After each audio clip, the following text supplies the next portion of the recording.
Next topic ਆ ਗਿਆ ਆਪਣੇ ਕੋਲ ਐਟਮੋਸਫੇਰਿਕ ਇਲੈਕਟ੍ਰਿਸਿਟੀ।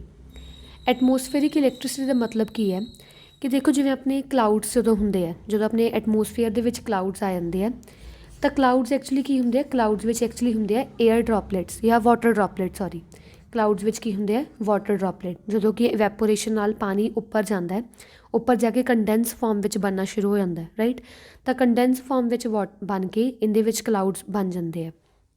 ਤਾਂ ਜਿਹੜੇ ਵਾਟਰ ਮੋਲੀਕਿਊਲਸ ਹੈ ਅਤੇ ਜਦੋਂ ਮਤਲਬ ਕਿ ਏਅਰ ਵਗੈਰਾ ਪ੍ਰੈਜੈਂਟ ਹੁੰਦੀ ਆਸੇ ਪਾਸੇ, ਜਦੋਂ ਏਅਰ ਬਲੋ ਕਰਦੀ ਹੁੰਦੀ ਹੈ ਤਾਂ ਜਿਹੜੇ ਏਅਰ ਪਾਰਟੀਕਲਸ ਹੈ ਅਤੇ ਜਿਹੜੇ ਵਾਟਰ ਹੈ ਇਹ ਦੋਨੋਂ ਆਪਸ ਵਿੱਚ ਕੀ ਹੈ, ਰੱਬ ਕਰਦੇ ਆ, ਆਪਸ ਵਿੱਚ ਟਕਰਾਉਂਦੇ ਹੈ। ਤਾਂ ਆਪਾਂ ਪੜ੍ਹਿਆ ਸੀ ਜਦੋਂ ਕਦੇ ਵੀ ਚਾਰਜਿੰਗ ਹੁੰਦੀ ਹੈ ਬਾਈ ਫ੍ਰਿਕਸ਼ਨ ਤਾਂ ਉਹਦੇ ਵਿੱਚ ਕੀ ਹੁੰਦਾ, ਪੋਜ਼ੀਟਿਵ ਅਤੇ ਨੈਗੇਟਿਵ ਚਾਰਜ ਕੀ ਹੈ ਬਣਨੇ ਸ਼ੁਰੂ ਹੋ ਜਾਂਦੇ ਆ। ਠੀਕ ਹੈ, ਐਕਚੁਅਲੀ ਕੀ ਹੋਇਆ ਇਹਦੇ ਵਿੱਚ ਜਿਹੜੇ ਵਾਟਰ ਦੀ ਵੈਪੋਰੇਸ਼ਨ ਕਰਕੇ ਐਟਮੋਸਫੀਅਰ ਦੇ ਵਿੱਚ ਕਲਾਊਡਸ ਬਣਦੇ ਆ। ਕਲਾਊਡਸ ਦੇ ਵਿੱਚ ਕੀ ਹੁੰਦੇ, ਕੰਡੈਂਸਡ ਫਾਰਮ ਆਫ ਵਾਟਰ। ਤਾਂ ਜਿਹੜੀ ਕੰਡੈਂਸਡ ਫਾਰਮ ਆਫ ਵਾਟਰ ਹੈ ਜਦੋਂ ਇਹਦੇ ਵਿੱਚੋਂ ਏਅਰ ਪਾਸ ਕਰਦੀ ਹੈ, ਏਅਰ ਪਾਸ ਕਰਨ 'ਤੇ ਜਿਹੜੇ ਵਾਟਰ ਦੇ ਅਤੇ ਏਅਰ ਦੇ ਪਾਰਟੀਕਲਸ ਆਪਸ ਵਿੱਚ ਕੀ ਹੈ, ਟਕਰਾਉਂਦੇ ਆ। ਟਕਰਾਉਣ 'ਤੇ ਕੀ ਹੈ, ਚਾਰਜਿੰਗ ਬਾਏ ਫ੍ਰਿਕਸ਼ਨ ਨਾਲ ਇਹਨਾਂ ਵਿੱਚ ਕੀ ਹੈ, ਚਾਰਜ ਪ੍ਰੋਡਿਊਸ ਹੋਣਾ ਸ਼ੁਰੂ ਹੋ ਜਾਂਦਾ। ਅਤੇ ਕਦੇ ਵੀ ਕੋਈ ਮਟੀਰੀਅਲ ਵਿੱਚ ਜਦੋਂ ਚਾਰਜ ਪ੍ਰੋਡਿਊਸ ਹੋ ਜਾਂਦਾ, ਮੰਨ ਲਓ ਆਪਣੇ ਕੋਲ ਇੱਕ ਮਟੀਰੀਅਲ ਹੈ, ਇਹ ਆਪਣੇ ਕੋਲ ਸੈਕਿੰਡ ਮਟੀਰੀਅਲ ਹੈ। ਠੀਕ ਹੈ, ਇਹਦੇ ਵਿੱਚ ਮੰਨ ਲਓ ਚਾਰਜ ਪ੍ਰੋਡਿਊਸ ਹੋ ਗਿਆ, ਸਾਰਾ ਪੋਜ਼ੀਟਿਵ ਚਾਰਜ ਪ੍ਰੋਡਿਊਸ ਹੋਇਆ ਹੋਇਆ। ਠੀਕ ਹੈ, ਇਹਦੇ ਵਿੱਚ ਸਾਰਾ ਨੈਗੇਟਿਵ ਚਾਰਜ ਪ੍ਰੋਡਿਊਸ ਹੋਇਆ ਹੋਇਆ।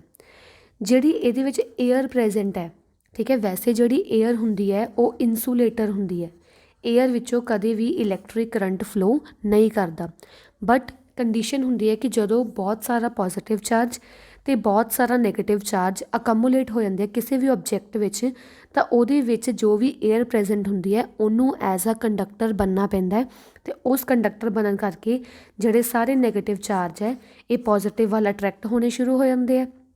ਠੀਕ ਹੈ, ਅਤੇ ਜਦੋਂ ਕਦੇ ਵੀ ਨੈਗੇਟਿਵ ਚਾਰਜ ਫਲੋ ਕਰਦਾ ਏਅਰ ਵਿੱਚੋਂ, ਆਪਾਂ ਪੜ੍ਹਿਆ ਸੀ ਜਦੋਂ ਇਲੈਕਟ੍ਰੋਨਸ ਫਲੋ ਕਰਦੇ ਆ ਕਿਸੇ ਵੀ ਚੀਜ਼ ਵਿੱਚੋਂ ਤਾਂ ਇਲੈਕਟ੍ਰੋਨਸ ਫਲੋ ਕਰਨ ਦਾ ਮਤਲਬ ਕਿ ਉੱਥੇ ਇਲੈਕਟ੍ਰਿਕ ਕਰੰਟ ਪ੍ਰੋਡਿਊਸ ਹੁੰਦਾ। ਇਲੈਕਟ੍ਰਿਕ ਕਰੰਟ ਮੀਨਸ ਇੱਥੇ ਜਦੋਂ ਏਅਰ 'ਚੋਂ ਇਲੈਕਟ੍ਰੋਨਸ ਦੈਨ ਫਲੋ ਕਰਦੇ ਹੈ ਤਾਂ ਇੱਥੇ ਸਪਾਰਕ ਪ੍ਰੋਡਿਊਸ ਹੁੰਦੀ ਹੈ ਅਤੇ ਉਹ ਸਪਾਰਕ ਨੂੰ ਬੋਲਦੇ ਹਾਂ ਆਪਾਂ ਲਾਈਟਨਿੰਗ ਜਾਂ ਐਟਮੋਸਫੀਅਰਿਕ ਇਲੈਕਟ੍ਰੀਸਿਟੀ। ਠੀਕ ਹੈ, ਇੱਕ ਵਾਰੀ ਫਿਰ ਐਕਸਪਲੇਨ ਕਰ ਦਿੰਦੀ ਹਾਂ ਕੀ ਇਹਦੇ ਵਿੱਚ ਕੀ ਹੁੰਦਾ ਕਿ ਜਦੋਂ ਦੋ ਕਲਾਊਡਸ ਦੇ ਵਿੱਚ, ਮੰਨ ਲਓ ਇੱਕ ਕਲਾਊਡ ਹੈ, ਆਹ ਸੈਕਿੰਡ ਕਲਾਊਡ ਹੈ। ਵੈਸੇ ਕਲਾਊਡ ਬਹੁਤ ਵੱਡੇ ਵੱਡੇ ਹੁੰਦੇ ਆ, ਮੈਂ ਛੋਟੇ ਬਣਾ ਕੇ ਦਿਖਾ ਰਹੀ ਹਾਂ। ਕਲਾਊਡਸ ਦੇ ਵਿੱਚ ਜਿਹੜੇ ਵਾਟਰ ਅਤੇ ਏਅਰ ਕਰਕੇ ਜੋ ਵੀ ਚਾਰਜਿੰਗ ਬਾਈ ਫ੍ਰਿਕਸ਼ਨ ਕਰਕੇ ਚਾਰਜ ਇੰਡਿਊਸ ਹੁੰਦਾ, ਮੰਨ ਲਓ ਇਹਦੇ ਉੱਪਰ ਬਹੁਤ ਸਾਰਾ ਪੋਜ਼ੀਟਿਵ ਚਾਰਜ ਇੰਡਿਊਸ ਹੋ ਗਿਆ। ਠੀਕ ਹੈ, ਇੱਥੇ ਬਹੁਤ ਸਾਰਾ ਨੈਗੇਟਿਵ ਚਾਰਜ ਇੰਡਿਊਸ ਹੋ ਗਿਆ। ਜਿਹੜੀ ਇਹਦੇ ਵਿਚਕਾਰ ਏਅਰ ਹੁੰਦੀ ਹੈ, ਵੈਸੇ ਜਿਹੜੀ ਏਅਰ ਹੁੰਦੀ ਹੈ ਉਹ ਐਜ਼ ਅ ਇਨਸੂਲੇਟਰ ਹੁੰਦੀ ਹੈ। ਆਮ ਏਅਰ ਕਦੇ ਵੀ ਇਲੈਕਟ੍ਰੀਸਿਟੀ ਨੂੰ ਪਾਸ ਨਹੀਂ ਕਰਵਾਉਂਦੀ।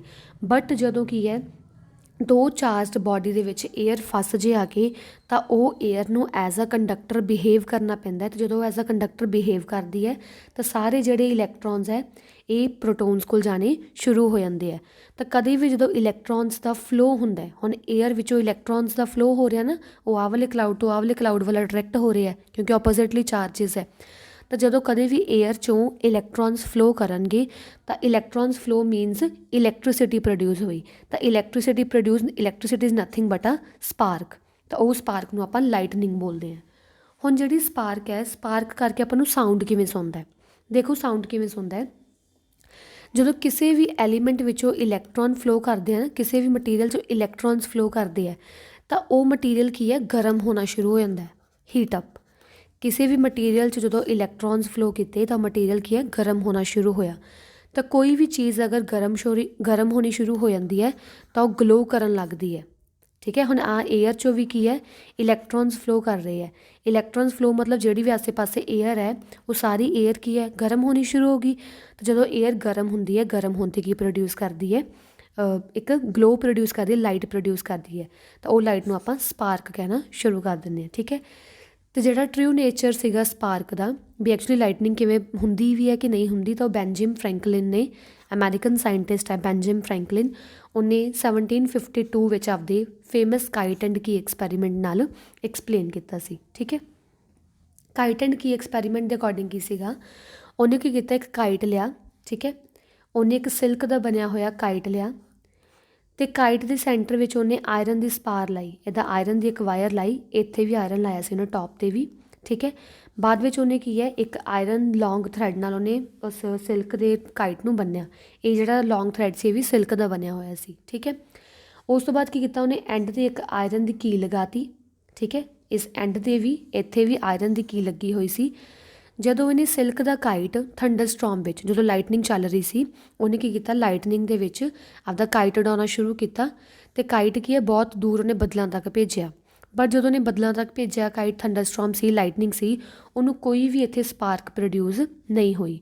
ਬਟ ਜਦੋਂ ਹੀ ਮਤਲਬ ਰੇਨ ਆਉਣੀ ਸ਼ੁਰੂ ਹੋਈ, ਜਦੋਂ ਹੀ ਰੇਨਿੰਗ ਹੋਣੀ ਸ਼ੁਰੂ ਹੋਈ, ਰੇਨ ਨਾਲ ਕੀ ਹੋਇਆ, ਜਿਹੜੀ ਇਹ ਸਿਲਕ ਦੇ ਥਰੈਡ ਸੀਗਾ ਇਹ ਵੈਟ ਹੋ ਗਿਆ, ਗਿੱਲਾ ਹੋ ਗਿਆ। ਠੀਕ ਹੈ। ਵੈਟ ਹੋਣ ਨਾਲ ਕੀ ਹੋਇਆ ਕਿ ਜਿਹੜਾ ਕਲਾਊਡਸ ਉੱਪਰ ਚਾਰਜ ਸੀ, ਕਲਾਊਡਸ ਉੱਪਰ ਜੋ ਵੀ ਚਾਰਜ ਸੀ, ਉਹ ਜਿਹੜੀ ਇੱਥੇ ਆਇਰਨ ਦੀ ਉਹਨੇ ਕੀ ਲਗਾਈ ਹੋਈ ਸੀ, ਆਇਰਨ ਦਾ ਮਟੀਰੀਅਲ ਲਗਾਇਆ ਹੋਇਆ ਸੀ, ਉਹਦੇ ਉੱਪਰ ਸਾਰਾ ਪੋਜ਼ੀਟਿਵ ਚਾਰਜ ਕੀ ਹੈ, ਆਉਣਾ ਸ਼ੁਰੂ ਹੋ ਗਿਆ। ਇੱਥੇ ਕਲਾਊਡਸ ਤੋਂ ਪੋਜ਼ੀਟਿਵ ਚਾਰਜ ਖਿੱਚਣਾ ਸ਼ੁਰੂ ਕੀਤਾ ਸੀ ਉਹਨੇ। ਠੀਕ ਹੈ। ਤਾਂ ਸਾਰਾ ਚਾਰਜ ਕੀ ਹੈ, ਇਸ ਵੈਟ ਸਿਲਕ ਥਰੈਡ ਦੇ ਥਰੂ ਆਉਣਾ ਸ਼ੁਰੂ ਹੋਇਆ। ਅਤੇ ਉਹਨੇ ਕੀ ਕੀਤਾ, ਆਪਦੇ ਹੈਂਡ, ਜਿਹੜੇ ਆਹ ਚੀਜ਼ ਬਣੀ ਹੋਈ ਹੈ, ਨਕਲਸ ਹੁੰਦੇ ਆ, ਹੈਂਡ ਦੇ ਆਪਣੇ ਪਾਰਟ ਨੂੰ ਨਕਲਸ ਬੋਲਦੇ ਆ, ਅਤੇ ਉਹਨੇ ਆਪਦੇ ਆਹ ਨਕਲਸ ਕੀ ਹੈ, ਕੀ ਕੋਲ ਰੱਖੇ। ਜਦੋਂ ਉਹ ਆਪਦੇ ਹੈਂਡ ਨੂੰ ਕੀ ਹੈ, ਕੀ ਦੇ ਕੋਲ ਲੈ ਕੇ ਗਿਆ, ਅਤੇ ਉਹਨੂੰ ਇੱਕ ਸਪਾਰਕ ਪ੍ਰੋਡਿਊਸ ਹੋਈ, ਉਹਨੂੰ ਇੱਕ ਝਟਕਾ ਲੱਗਾ ਥੋੜ੍ਹਾ ਜਿਹਾ। ਤਾਂ ਫਿਰ ਉਹਨੇ ਐਕਸਪਲੇਨ ਕੀਤਾ ਕਿ ਹਾਂ, ਜਿਹੜੇ ਵੀ ਕਲਾਊਡਸ ਹੁੰਦੇ ਆ ਉਹਨਾਂ ਵਿੱਚ ਕੋਈ ਨਾ ਕੋਈ ਇਲੈਕਟ੍ਰਿਕ ਚਾਰਜ ਹੁੰਦਾ। ਠੀਕ ਹੈ। ਤਾਂ ਇਹ ਵਾਲੇ ਐਕਸਪੈਰੀਮੈਂਟ ਨੂੰ ਬੋਲਦੇ ਆ ਕਾਈਟ ਐਂਡ ਕੀ ਐਕਸਪੈਰੀਮੈਂਟ, ਕਿ ਉਹਨੇ ਕਾਈਟ ਅਤੇ ਕੀ ਦੇ ਯੂਜ਼ ਨਾਲ ਕੀ ਹੈ, ਇਲੈਕਟ੍ਰਿਕ ਸਪਾਰਕ, ਇਲੈਕਟ੍ਰਿਕ ਲਾਈਟਨਿੰਗ ਦਾ ਕੀ ਹੈ, ਫਾਈਂਡ ਆਊਟ ਕੀਤਾ ਸੀ, ਨੇਚਰ ਫਾਈਂਡ ਆਊਟ ਕੀਤਾ ਸੀ। ਨੈਕਸਟ ਆ ਗਿਆ, ਹਾਊ ਇਜ਼ ਲਾਈਟਨਿੰਗ ਕੌਜ਼ਡ। ਮੈਂ ਪਹਿਲੇ ਸਮਝਾ ਚੁੱਕੀ ਹਾਂ ਕਿ ਲਾਈਟਨਿੰਗ ਸਪਾਰਕ ਹੁੰਦੀ ਕਿਵੇਂ, ਬਟ ਸਟਿਲ ਆਪਾਂ ਪੜ੍ਹ ਲੈਂਦੇ ਹਾਂ। The clouds get charge when water and ice particles move rapidly inside the cloud. Actually ਕੀ ਹੁੰਦਾ, ਇਨਸਾਈਡ ਦ ਕਲਾਊਡ ਨਾ ਜਿਹੜੇ ਵੀ ਆਈਸ ਪਾਰਟੀਕਲ ਅਤੇ ਜਿਹੜੇ ਵੀ ਵਾਟਰ ਪਾਰਟੀਕਲਸ ਹੁੰਦੇ ਆ, ਉਹ ਕੀ ਹੈ, ਰੈਪਿਡਲੀ ਬਹੁਤ ਮਤਲਬ ਸਪੀਡ ਨਾਲ ਇੱਧਰ ਉੱਧਰ ਕੀ ਹੈ, ਮੂਵ ਕਰਨਾ ਸ਼ੁਰੂ ਕਰਦੇ ਆ। ਮੂਵ ਕਿਵੇਂ ਕਰਦੇ, ਜਦੋਂ ਉਹਦੇ ਵਿੱਚੋਂ ਏਅਰ ਪਾਸ ਹੁੰਦੀ ਹੈ, ਜਦੋਂ ਹਵਾ ਚੱਲਦੀ ਹੁੰਦੀ ਹੈ ਨਾ ਐਟਮੋਸਫੀਅਰ ਵਿੱਚ, ਹਵਾ ਚੱਲਣ 'ਤੇ ਉਹ ਹਵਾ ਕਲਾਊਡਸ ਵਿੱਚੋਂ ਵੀ ਪਾਸ ਹੋ ਰਹੀ ਹੈ। ਜਦੋਂ ਹਵਾ ਕਲਾਊਡ 'ਚੋਂ ਪਾਸ ਹੋਈ ਤਾਂ ਆਈਸ ਅਤੇ ਵਾਟਰ ਮੋਲੀਕਿਊਲਸ ਆਪਸ 'ਚ ਕੋਲਾਈਡ ਕਰਨੇ ਸ਼ੁਰੂ ਹੋ ਗਏ। ਠੀਕ ਹੈ। As the particles move they become oppositely charge and separate. ਜਿਵੇਂ ਪਾਰਟੀਕਲਸ ਆਪਸ 'ਚ ਵੱਜਦੇ ਆ ਨਾ, ਪਾਰਟੀਕਲਸ ਆਪਸ 'ਚ ਵੱਜਣ 'ਤੇ ਉਹਨਾਂ 'ਤੇ ਚਾਰਜਿੰਗ ਬਾਈ ਫ੍ਰਿਕਸ਼ਨ ਪ੍ਰੋਡਿਊਸ ਹੁੰਦਾ, ਅਤੇ ਚਾਰਜਿੰਗ ਬਾਈ ਫ੍ਰਿਕਸ਼ਨ ਪ੍ਰੋਡਿਊਸ ਹੋਣ 'ਤੇ ਉਹਨਾਂ 'ਤੇ ਚਾਰਜ ਆ ਜਾਂਦਾ। ਹੁਣ ਚਾਰਜ ਕਿੱਦਾਂ ਦਾ ਹੁੰਦਾ ਹੈ, ਧਿਆਨ ਨਾਲ ਸੁਣੋ। ਕਲਾਊਡਸ ਦੇ ਉੱਪਰਲੇ ਪਾਸੇ ਆ ਜਾਂਦਾ ਪੋਜ਼ੀਟਿਵ ਚਾਰਜ, ਕਿਉਂਕਿ ਪੋਜ਼ੀਟਿਵ ਚਾਰਜ ਨਾ ਥੋੜ੍ਹਾ ਹਲਕਾ ਹੁੰਦਾ ਹੈ ਐਜ਼ ਕੰਪੇਅਰ ਟੂ ਨੈਗੇਟਿਵ। ਤਾਂ ਕਲਾਊਡਸ ਦੇ ਉੱਪਰਲੇ ਪਾਸੇ ਆ ਜਾਂਦਾ ਪੋਜ਼ੀਟਿਵ ਚਾਰਜ, ਅਤੇ negative charge being more that stronger, ਕਿ ਭਾਰਾ ਹੁੰਦਾ, ਹੈਵੀਅਰ, ਤਾਂ ਡਾਊਨ ਸਾਈਡ ਕੀ ਇੱਥੇ ਨੈਗੇਟਿਵ ਚਾਰਜ ਇਕੱਠਾ ਹੋ ਜਾਂਦਾ, ਮਤਲਬ ਚਾਰਜ ਕੀ ਸੈਪਰੇਟ ਹੋ ਜਾਂਦਾ। ਪੋਜ਼ੀਟਿਵ ਉੱਪਰ ਚਲਾ ਜਾਂਦਾ, ਨੈਗੇਟਿਵ ਕੀ ਸਾਰਾ ਨੀਚੇ ਆ ਜਾਂਦਾ। ਨੈਕਸਟ ਕੀ ਕਹਿੰਦੇ ਆ, it is observe that the positively charge particles move to the upper part of cloud. ਇਹ ਪਹਿਲੇ ਕਰ ਚੁੱਕੇ ਆਪਾਂ ਕਿ ਆਪੋਜ਼ਿਟਲੀ ਜਿਹੜਾ ਪੋਜ਼ੀਟਿਵਲੀ ਚਾਰਜ ਹੈ ਉਹ upper part of the cloud 'ਤੇ ਜਾਊਗਾ, and negatively charge particles rest at the lower end of the cloud. ਅਤੇ ਕਲਾਊਡ ਦੇ ਲੋਅਰ ਐਂਡ 'ਤੇ ਕੀ ਹੋਊਗਾ, ਨੈਗੇਟਿਵ ਚਾਰਜ ਹੋਊਗਾ, right. Thus bottom of the cloud become negatively charged. As a result of it, the positive charge is induced on the surface of earth.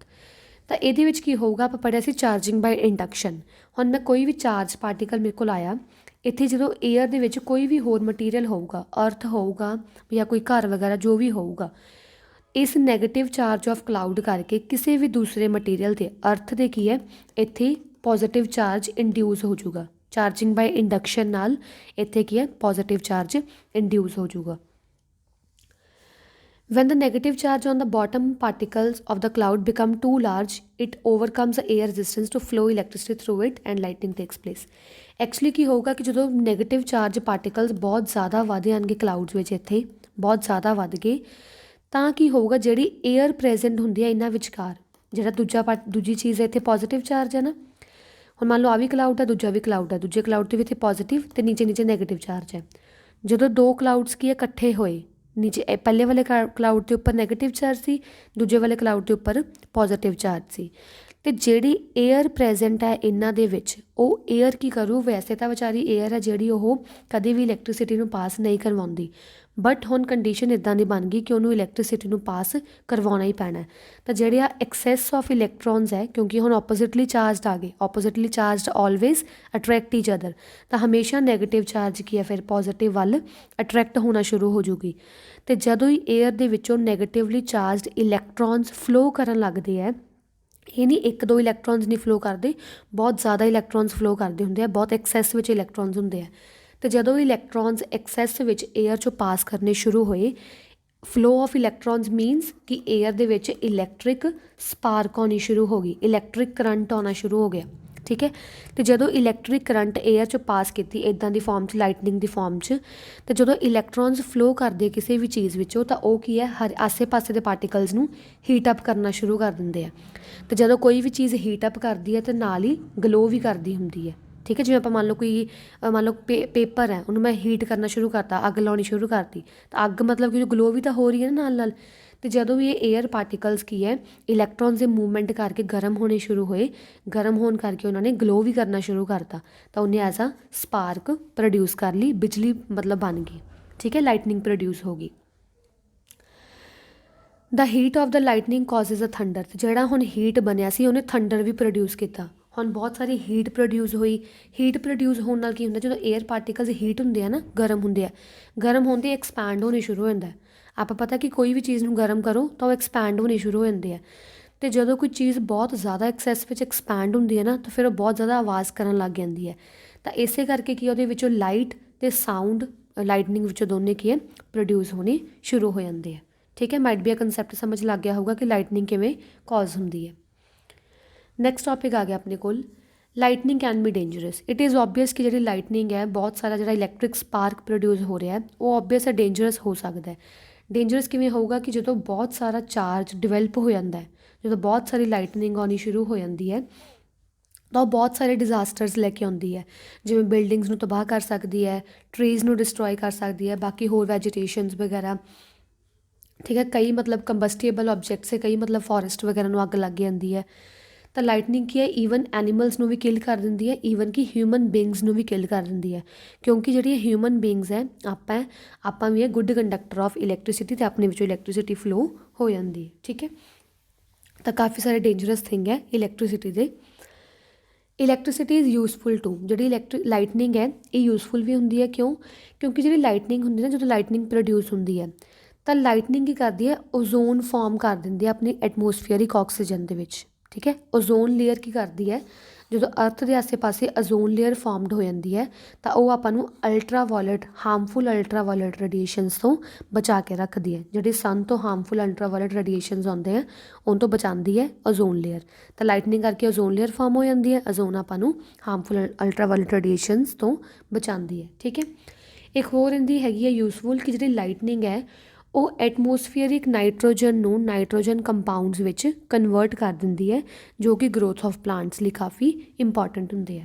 ਠੀਕ ਹੈ, ਇਹ useful things ਹੈ lightning ਦੀਆਂ।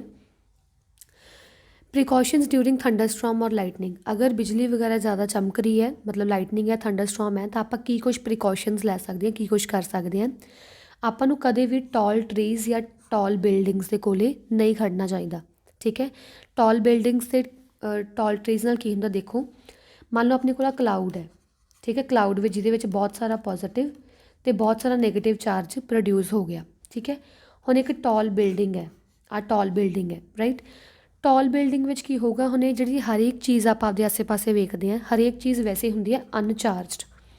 ਅਨਚਾਰਜ ਦਾ ਮਤਲਬ ਕੀ, ਮੈਂ ਦੁਬਾਰਾ ਸਮਝਾ ਦਿੰਦੀ ਹਾਂ। ਅਨਚਾਰਜ ਦਾ ਮਤਲਬ ਹੁੰਦਾ ਹੈ same number of protons, same number of electrons. ਅਤੇ ਇਹ ਬਾਡੀ ਅਨਚਾਰਜ ਹੈ, ਨਾ ਹੀ ਐਕਸੈਸ ਆਫ ਪ੍ਰੋਟੋਨਸ ਹੈ, ਨਾ ਹੀ ਐਕਸੈਸ ਆਫ ਇਲੈਕਟ੍ਰੋਨਸ ਹੈ।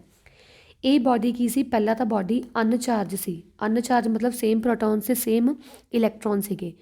ਜਦੋਂ ਹੀ ਬਹੁਤ ਸਾਰਾ ਹੈਵੀ ਕਲਾਊਡ, ਹੈਵੀ ਚਾਰਜ ਨਾਲ ਕਲਾਊਡ ਕੀ ਹੈ, ਇਸ ਟਾਲ ਬਿਲਡਿੰਗ ਦੇ ਕੋਲੇ ਆਇਆ ਨਾ, ਤਾਂ ਜਿੰਨਾ ਵੀ ਨੈਗੇਟਿਵ ਚਾਰਜ ਸੀਗਾ, being negative repeal each other, ਇਹ ਸਾਰਾ ਨੈਗੇਟਿਵ ਚਾਰਜ ਹੋ ਜਾਊਗਾ ਪਰਾਂ ਇਹਨ ਤੋਂ, ਨੈਗੇਟਿਵ ਚਾਰਜ ਚਲਾ ਜਾਊਗਾ ਦੂਰ, ਅਤੇ ਪੋਜ਼ੀਟਿਵ ਚਾਰਜ ਆ ਜਾਊਗਾ ਇਹਦੇ ਉੱਪਰ।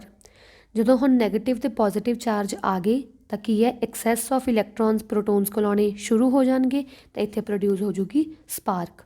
ਤਾਂ ਇੱਥੇ ਆਪਣੀ ਕੀ ਹੈ, ਬਿਜਲੀ ਗਿਰ ਸਕਦੀ ਹੈ। ਟਾਲ ਬਿਲਡਿੰਗ ਅਤੇ ਟਾਲ ਟਰੀਜ਼ ਨਾਲ ਵੀ ਸੇਮ ਇੱਦਾਂ ਹੀ। ਠੀਕ ਹੈ, ਤਾਂ ਆਪਾਂ ਨੂੰ ਟਾਲ ਬਿਲਡਿੰਗਸ ਜਾਂ ਟਾਲ ਟਰੀਜ਼ ਕੋਲ ਨਹੀਂ ਖੜਨਾ ਚਾਹੀਦਾ।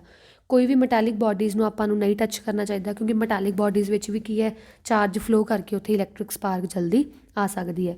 ਰਨਿੰਗ ਵਾਟਰ ਕੋਲ ਨਹੀਂ ਆਪਾਂ ਨੂੰ ਖੜਨਾ ਚਾਹੀਦਾ। ਰਨਿੰਗ ਵਾਟਰ ਵਿੱਚ ਵੀ ਕੀ ਹੈ, ਇਲੈਕਟ੍ਰਿਕ ਚਾਰਜ ਈਜ਼ੀਲੀ ਫਲੋ ਕਰ ਜਾਂਦੇ ਆ। ਅਗਰ ਸਪਾਰਕਿੰਗ ਜਾਂ ਲਾਈਟਨਿੰਗ ਜਾਂ ਥੰਡਰਸਟੋਰਮ ਹੈਗਾ, ਤਾਂ ਉਹਦੇ ਵਿੱਚ ਆਪਣਾ ਕੰਪਿਊਟਰ, TV ਸੈੱਟ ਵਗੈਰਾ ਉਹ ਵੀ ਨਹੀਂ ਚਲਾਉਣਾ ਚਾਹੀਦਾ। ਕਿਉਂਕਿ ਉਹਦੇ ਵਿੱਚ ਵੀ ਇਲੈਕਟ੍ਰੋਨਸ ਦੇ ਫਲੋ ਕਰਕੇ ਉਹ ਉਹਨੂੰ ਜਲਦੀ ਫੜ ਸਕਦਾ ਹੈ। ਠੀਕ ਹੈ, ਤਾਂ ਅਗਰ ਥੰਡਰਸਟੋਰਮ ਦੇ ਟਾਈਮ 'ਚ ਤੁਸੀਂ ਮਤਲਬ ਕਾਰ ਵਗੈਰਾ ਵਿੱਚ ਹੋ ਤਾਂ ਉਹਦੇ ਵਿੱਚ ਕੀ ਕਰਨਾ, ਆਪਣੇ ਸਾਰੇ ਡੋਰਸ ਅਤੇ ਵਿੰਡੋ ਕਾਰ ਦੀਆਂ ਬੰਦ ਕਰ ਲੈਣੀਆਂ। ਠੀਕ ਹੈ, ਤਾਂ ਇਹ ਕੁਛ ਕੁ ਪ੍ਰੀਕੋਸ਼ਨਸ ਜਿਹੜੇ ਆਪਾਂ ਨੂੰ ਫੋਲੋ ਕਰਨੇ ਚਾਹੀਦੇ ਆ ਡਿਊਰਿੰਗ ਲਾਈਟਨਿੰਗ ਐਂਡ ਥੰਡਰਸਟੋਰਮ। ਨੈਕਸਟ ਆ ਗਿਆ ਆਪਣੇ ਕੋਲ ਲਾਈਟਨਿੰਗ ਕੰਡਕਟਰ।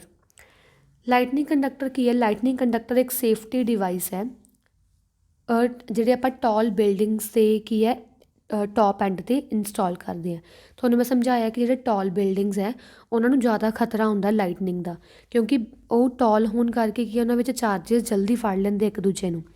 ਤਾਂ ਆਪਾਂ ਕੀ ਕਰ ਸਕਦੇ ਹਾਂ, ਉਹਦੇ ਉੱਪਰਲੇ ਪਾਸੇ ਕੀ ਇਹਦੇ ਵਿੱਚ ਲਾਈਟਨਿੰਗ ਕੰਡਕਟਰ ਲਾ ਦਿੰਦੇ ਆ। ਠੀਕ ਹੈ, ਲਾਈਟਨਿੰਗ ਕੰਡਕਟਰ ਕੀ ਕਰਦਾ ਹੈ ਕਿ ਜਿਹੜੀ ਬਿਲਡਿੰਗ ਹੈ ਉਹਨੂੰ ਲਾਈਟਨਿੰਗ ਤੋਂ ਬਚਾਉਂਦਾ ਹੈ। ਕਿਵੇਂ ਬਚਾਉਂਦਾ ਹੈ, ਹੁਣ ਆਪਾਂ 1 ਬਾਏ 1 ਰੀਡ ਕਰਦੇ ਹਾਂ ਪੂਰੀ ਪ੍ਰੋਸੈਸ।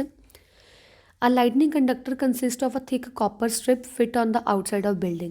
ਐਕਚੁਅਲੀ ਲਾਈਟਨਿੰਗ ਕੰਡਕਟਰ ਦੇ ਵਿੱਚ ਕੀ ਹੈ, ਉੱਪਰਲੇ ਪਾਸੇ ਕਾਪਰ ਦੀਆਂ ਸਪਾਈਕਸ ਲਗਾਈਆਂ ਹੁੰਦੀਆਂ, ਬਹੁਤ ਤਿੱਖੀਆਂ ਤਿੱਖੀਆਂ ਦੇ ਕਾਪਰ ਦੀਆਂ ਵਾਇਰਸ ਲਗਾਈਆਂ ਹੁੰਦੀਆਂ। At the top of the strip there are a metal spikes of with a sharp edges. ਅਤੇ ਇਸ ਕਾਪਰ ਦੀ ਵਾਇਰਸ ਉੱਪਰ ਕੀ ਹੈ, ਸਪਾਈਕਸ ਲਾਈਆਂ ਹੁੰਦੀਆਂ, ਕਾਫੀ ਤਿੱਖੀਆਂ ਸ਼ਾਰਪ ਐਜਿਸ ਦੀਆਂ ਸਪਾਈਕਸ ਲਾਈਆਂ ਹੁੰਦੀਆਂ। On the lower side, the copper strip is connected to the metal plate which is buried deep with a wet soil. ਇਹਦੇ ਵਿੱਚ ਕੀ ਜਿਹੜੀ and of the copper wire ਹੈ ਇਹਨੂੰ ਬਾਅਦ ਚੋਂ ਐਂਡ 'ਤੇ ਅਰਥ ਨਾਲ ਕਨੈਕਟ ਕੀਤਾ ਹੁੰਦਾ, ਗਰਾਊਂਡ ਨਾਲ ਕਨੈਕਟ ਕੀਤਾ ਹੁੰਦਾ, ਤਾਂ ਜੋ ਕਿ ਜਿਹੜੇ ਵੀ ਇਲੈਕਟ੍ਰੋਨਸ ਐਕਸੈਸ ਵਿੱਚ ਆਉਣਗੇ ਸਾਰੇ ਇਲੈਕਟ੍ਰੋਨਸ ਕੀ ਹੈ ਇਸ ਅਰਥ ਵਾਇਰ ਨਾਲ ਕੀ ਹੈ ਨੀਚੇ ਚਲੇ ਜਾਣ। ਠੀਕ ਹੈ, A lightning conductor minimize the possibility of lightning by neutralizing the negative charge of clouds with induced positive charge on the spike. ਇਹਦੇ ਵਿੱਚ ਕੀ ਹੋਊਗਾ ਕਿ ਜਦੋਂ ਨੈਗੇਟਿਵ ਚਾਰਜ ਇਹਦੇ ਵਿੱਚ ਆਉਣਗੇ ਤਾਂ ਇਹਦੇ ਉੱਪਰ ਕੀ ਹੈ ਇੰਡਿਊਸ ਪੋਜ਼ੀਟਿਵ ਚਾਰਜ ਵੀ ਆ ਜਾਣਗੇ ਨਾਲ ਹੀ। ਠੀਕ ਹੈ, ਤਾਂ ਜਿਹੜੇ ਵੀ ਐਕਸੈਸ ਆਫ ਇਲੈਕਟ੍ਰੋਨਸ ਵਗੈਰਾ ਹੋਣਗੇ ਤਾਂ ਉਹ ਕੀ ਹੈ ਪੋਜ਼ੀਟਿਵ ਨੈਗੇਟਿਵ ਚਾਰਜ ਇੱਕ ਦੂਜੇ ਨੂੰ ਮਤਲਬ ਨਿਊਟਰਲਾਈਜ਼ ਕਰਕੇ ਤਾਂ ਉਹਨੂੰ ਕੀ ਹੈ ਪੂਰੀ ਟਾਲ ਬਿਲਡਿੰਗ ਨੂੰ ਬਚਾ ਲੂਗਾ। ਮਤਲਬ ਜੋ ਵੀ ਐਕਸੈਸ ਆਫ ਇਲੈਕਟ੍ਰੋਨਸ ਹੋਣਗੇ ਉਹ ਅਰਥ ਦੇ ਥਰੂ ਨੀਚੇ ਚਲੇ ਜਾਣਗੇ ਫਟਾਫਟ ਅਤੇ ਉਸ ਨੂੰ ਸਪਾਰਕ ਪ੍ਰੋਡਿਊਸ ਹੋਣ ਤੋਂ ਬਚਾ ਲੈਣਗੇ। If ਸਮਹਾਊ lightning takes place now the lightning conductor provides a safe path of electrical discharge flow down to the earth. ਜੇ ਫਿਰ ਵੀ ਬਹੁਤ ਜ਼ਿਆਦਾ ਅਮਾਊਂਟ ਆਫ ਇਲੈਕਟ੍ਰੋਨਸ ਫਲੋ ਕਰ ਰਿਹਾ ਤਾਂ ਸਟਿਲ ਆਪਣੀ ਜਿਹੜੀ ਆਹ ਅਰਥ ਵਾਇਰ ਆਪਾਂ ਲਗਾਈ ਹੋਈ ਹੈ ਜਿਹੜੀ ਆਪਾਂ ਨੀਚੇ ਭੇਜ ਰਹੇ ਹਾਂ ਇਲੈਕਟ੍ਰੋਨਸ ਨੂੰ, ਉਹ ਸਾਰੇ ਇਲੈਕਟ੍ਰੋਨਸ ਉੱਪਰੋਂ ਇਕੱਠੇ ਕਰੂਗੀ ਕਿਉਂਕਿ ਥੋੜ੍ਹਾ ਪੋਜ਼ੀਟਿਵ ਚਾਰਜ ਹੁੰਦਾ, ਪੋਜ਼ੀਟਿਵ ਚਾਰਜ ਨੂੰ ਇਕੱਠੇ ਕਰੂਗੀ ਫਟਾਫਟ ਅਤੇ ਪੂਰੀ ਅਰਥ ਤੱਕ ਕੀ ਇਹਨੂੰ ਨੀਚੇ ਸੈਂਡ ਕਰ ਦੂਗੀ, ਜਿਹਦੇ ਕਰਕੇ ਆਪਣੀ ਬਿਲਡਿੰਗ ਕੀ ਹੈ ਸੇਫ ਰਹੂਗੀ ਅਤੇ ਅਨਇਫੈਕਟਡ ਰਹੂਗੀ। ਇਹ ਆਪਾਂ ਦਿੱਤਾ ਹੋਇਆ ਸਮਥਿੰਗ ਮੋਰ ਕਿ ਜਿਹੜਾ ਪੋਟੈਂਸ਼ੀਅਲ ਡਿਫਰੈਂਸ ਹੁੰਦਾ ਹੈ ਅਪਰ ਪਾਰਟ ਆਫ ਐਟਮੋਸਫੀਅਰ ਅਤੇ ਅਰਥ ਦੇ ਵਿੱਚ ਉਹ ਹੁੰਦਾ 1 10 100,000 10,000 ਲੱਖ 4 ਲੱਖ ਵੋਲਟਸ, ਇੰਨਾ ਪੋਟੈਂਸ਼ੀਅਲ ਡਿਫਰੈਂਸ ਹੁੰਦਾ ਹੈ ਅਪਰ ਪਾਰਟ ਆਫ ਐਟਮੋਸਫੀਅਰ ਅਤੇ ਅਰਥ ਦੇ ਵਿੱਚ। ਇੰਨਾ ਜ਼ਿਆਦਾ ਹਾਈ ਵੋਲਟੇਜ ਪ੍ਰੋਡਿਊਸ ਹੁੰਦਾ ਅਤੇ ਸੋਚੋ ਕਿੰਨੀ ਜ਼ਿਆਦਾ ਲਾਈਟਨਿੰਗ ਪ੍ਰੋਡਿਊਸ ਹੋ ਸਕਦੀ ਹੈ, ਕਿੰਨਾ ਜ਼ਿਆਦਾ ਕਰੰਟ ਸਟਰੋਂਗ ਪ੍ਰੋਡਿਊਸ ਹੋ ਸਕਦਾ ਹੈ। ਠੀਕ ਹੈ, thunderstorm and lightning occur all over the globe on average about 1800 coulombs of electric charge per second। ਜਿਹੜਾ thunderstorm ਤੇ lightning ਹੈ ਉਹ all over globe ਹੁੰਦੀ ਹੈ, ਇੱਦਾਂ ਨਹੀਂ ਇਕੱਲੇ ਇੰਡੀਆ ਵਿੱਚ ਜਾਂ ਇਕੱਲੇ ਕਿਤੇ ਹੋਰ, all over the globe ਹੁੰਦੀ ਹੈ। ਅਤੇ ਇਹਦੇ ਵਿੱਚੋਂ ਐਵਰੇਜ 1800 ਕੂਲਮ ਜਿਹੜਾ ਇਲੈਕਟ੍ਰਿਕ ਚਾਰਜ ਪਰ ਸੈਕਿੰਡ ਕੀ ਹੈ ਪੰਪ ਕੀਤਾ ਜਾ ਸਕਦਾ, ਮਤਲਬ ਪ੍ਰੋਡਿਊਸ ਕੀਤਾ ਜਾ ਸਕਦਾ, ਇੰਨੀ ਜ਼ਿਆਦਾ ਮਤਲਬ ਸਪਾਰਕ ਪ੍ਰੋਡਿਊਸ ਹੁੰਦੀ ਹੈ। ਰਾਈਟ।